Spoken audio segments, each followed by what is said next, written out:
Topic है वो Rutherford atomic model है। इससे पहले डिस्कवरी ऑफ न्यूट्रॉन का एक टॉपिक है, लेकिन वो थोड़ा सा जो है वो शॉर्ट है, तो वो मैं इसी की ही जो है वो आगे नेक्स्ट पार्ट के साथ में इसको करवाऊंगी। अभी फिलहाल जो है वो हम रदरफोर्ड एटॉमिक मॉडल स्टार्ट करेंगे। अब रदरफोर्ड जब हम ये स्टडी कर रहे हैं स्ट्रक्चर ऑफ एटम्स, तो आप लोगों ने स्टार्ट में ये पैराग्राफ में पढ़ा था कि डिफरेंट साइंटिस्ट ने, रदरफोर्ड ने, गोल्डस्टेन ने, बोहर्स ने इनके ऊपर वर्किंग की थी एटम के स्ट्रक्चर को फाइंड आउट करने में।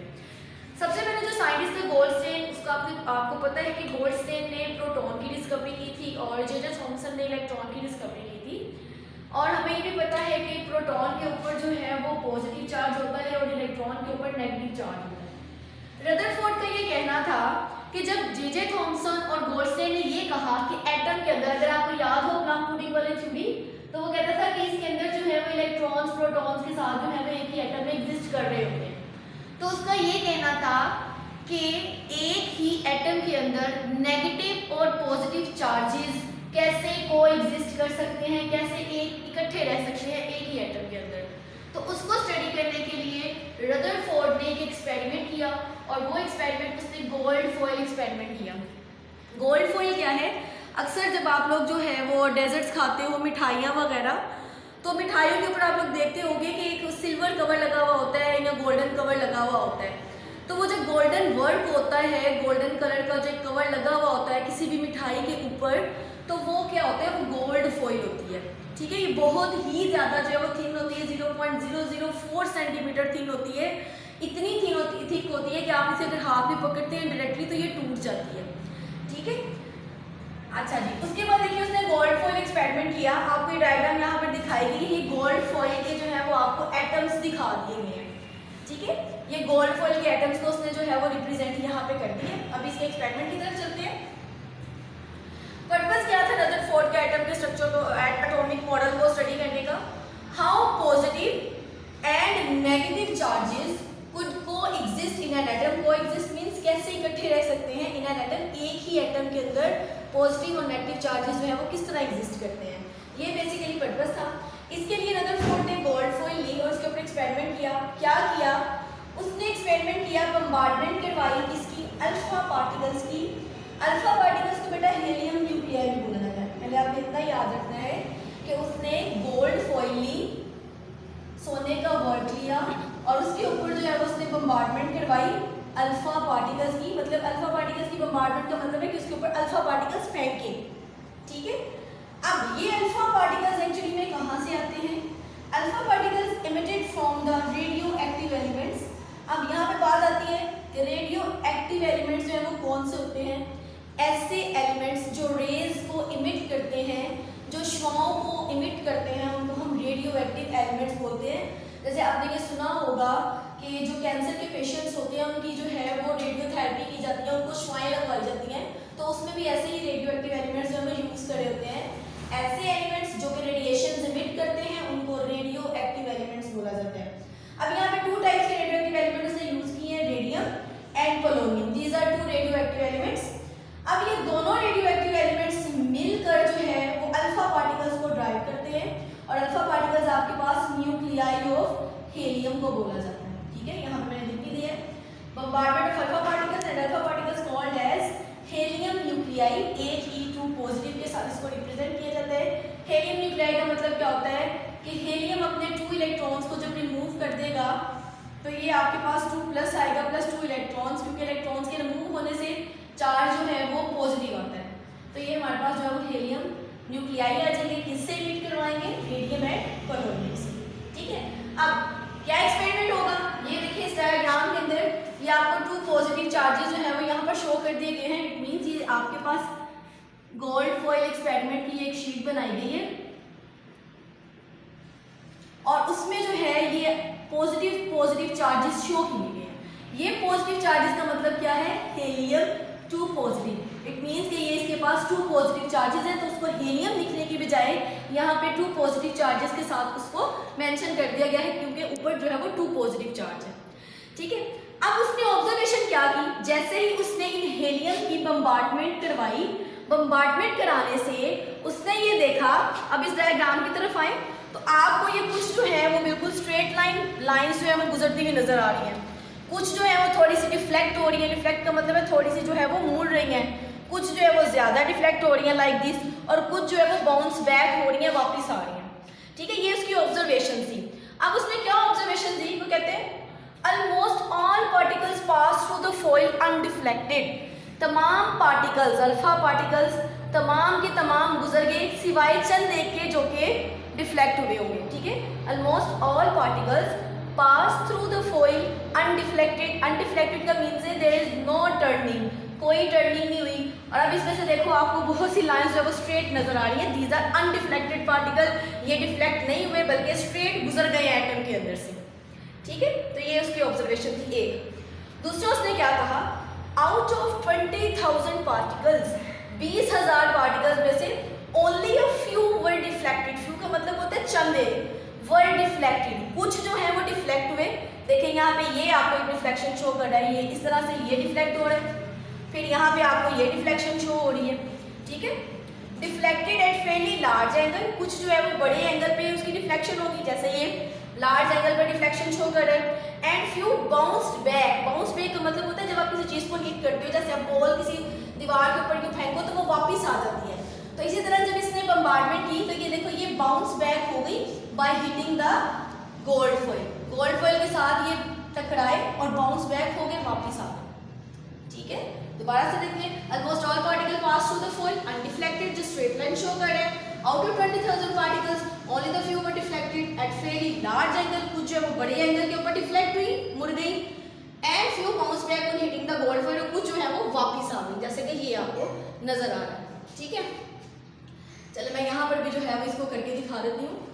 ये देखिए, ये जो है वो आपकी अनडिफ्लेक्टेड रेज है, ये आपकी क्या है, लार्ज डिफ्लेक्शन है, ये हमारी जो है वो स्मॉल डिफ्लेक्शन है, इसको लिख देते हैं स्मॉल डिफ्लेक्शन, लार्ज डिफ्लेक्शन, और ये अनडिफ्लेक्टेड है। और बाउंस बैक कौन सी होगी, कोई भी रे जब इसके साथ डायरेक्टली से गुजरेगी तो वो यूं बाउंस बैक हो जाएगी, ये बाउंस बैक है। ठीक है, ये ऑब्जर्वेशन थी उसकी, एक्सपेरिमेंट उसने किया था गोल्ड फॉइल के साथ, अल्फा पार्टिकल्स की बम्बार्डमेंट की थी, अल्फा पार्टिकल्स की बम्बार्डमेंट करने के बाद उसने ये ऑब्जर्वेशन दी। अब इसके रिजल्ट्स की तरफ चलते हैं। ऑब्जर्वेशन हम लोगों ने कर लिए थे कि कुछ जो है वो रेज पास हो रही है, अनडिफ्लेक्टेड है, कुछ डिफ्लेक्टेड हो गई लार्ज एंगल पे, कुछ जो है वो स्मॉल एंगल पे, कुछ जो है वो बैक आ गई। अब ये जो नेक्स्ट हमारे पास टॉपिक है मैंने आपको यहाँ तक कवर करवा दी है, जिसमें सबसे पहले आपने हेडिंग देनी है इंट्रोडक्शन की, फिर आप जो है वही बम्बार्डेड अल्फा पार्टिकल, यहाँ से आप हेडिंग देंगे एक्सपेरिमेंट की। ये आपके पास ऑब्जर्वेशन है, शॉर्ट क्वेश्चन में आता है right the observations of the Rutherford atomic model. Next बेटा रिजल्ट्स इसके स्टार्ट हो रहे हैं। जब भी आपको Rutherford atomic model long question में आएगा लिखने के लिए तो आप यहाँ से स्टार्ट करोगे और यहाँ तक जो डिफेक्ट्स तक इसको लिखोगे। डिफेक्ट्स आपको मैं डिस्कवरी ऑफ न्यूट्रॉन के साथ करवाऊंगी, लेकिन आज मैं सिर्फ आपको इतना टॉपिक करवा रही हूँ। ठीक है, तो रिजल्ट्स की तरफ चलते हैं। पहला रिजल्ट उसने क्या लिखा है, most of the particle pass through the foil undeflected, बहुत से पार्टिकल्स जो कि फॉइल में से गुजरे वो अनडिफ्लेक्टेड रहे। Therefore most of the volume occupied by N atom is empty. अगर इसकी तरफ चलें डायग्राम की तरफ तो देखो ये जो वॉल्यूम आपको नज़र आ रहा है, ये देखें यहाँ पर कोई चार्ज नहीं है। ठीक है, अगर मैं इसको यहाँ पे बना दूँ इस तरह से, माइनस ये इलेक्ट्रॉन्स है। अब देखो जब मैं इसमें से बेटा रेज गुजारूंगी तो ये स्ट्रेट गुजर जाएगी क्योंकि इसके आगे कोई चार्ज ही नहीं आ रहा, पीछे से पॉजिटिव आ रहे हैं। अगर यहाँ पर नेगेटिव होता तो इसको यहीं पे स्टॉप कर लेता, लेकिन यहाँ पर नेगेटिव नहीं था इसके पार्ट में, तो ये स्ट्रेट गुजर गई, तो ये अनडिफ्लेक्टेड है। इसका क्या मतलब है, वो कहते हैं most of the volume occupied by an atom. Atom का जो वॉल्यूम है वो काफ़ी हद तक एम्प्टी है। एम्प्टी का मतलब है कि वहाँ पर चार्जेस मौजूद नहीं है, क्योंकि अगर यहाँ पर चार्जेस मौजूद होते, अगर मैं यहाँ पर लिख देती कि यहाँ पर चार्ज मौजूद है जी नेगेटिव, तो ये पॉजिटिव, तो इसको वही स्टॉप कर देता, ये वापस आ जाती, लेकिन ऐसा नहीं है। वॉल्यूम जो है एटम का वो एम्प्टी है। ये फर्स्ट पॉइंट हो गया हमारा, यहाँ पे आप वॉल्यूम ऑफ एटम की हेडिंग दे सकते हैं। सेकेंड पॉइंट क्या है, the deflection of the few particles proved that there is a center of positive charges in an atom which is called nucleus of an atom। ये चीज़ मैंने आपको पहले भी बताई थी। वो क्या कहता है कि मैंने आपसे बोला था कि पॉजिटिव चार्जेस कभी भी एक दूसरे को अट्रैक्ट नहीं करते। अब वो कहता है कि अगर हमें यहाँ पर डिफ्लेक्शन देखने को मिल रही है, अगर हमें यहाँ पर डिफ्लेक्शन देखने को मिल रही है, इसका मतलब ये है कि एटम के सेंटर में कोई ना कोई पॉजिटिव चार्ज है जो इसको डिफ्लेक्ट कर रहा है, ठीक है। रिपेल करेगा ना, ये पॉजिटिव चार्जेस जब उसके पास जाएंगे तो ये पॉजिटिव उसको रिपेल करेगा, दूर से रिपेल कर देगा, उसको अपने पास नहीं आने देगा और ये डिफ्लेक्ट हो जाएगा, ठीक है। यही चीज़ उसने बताई है।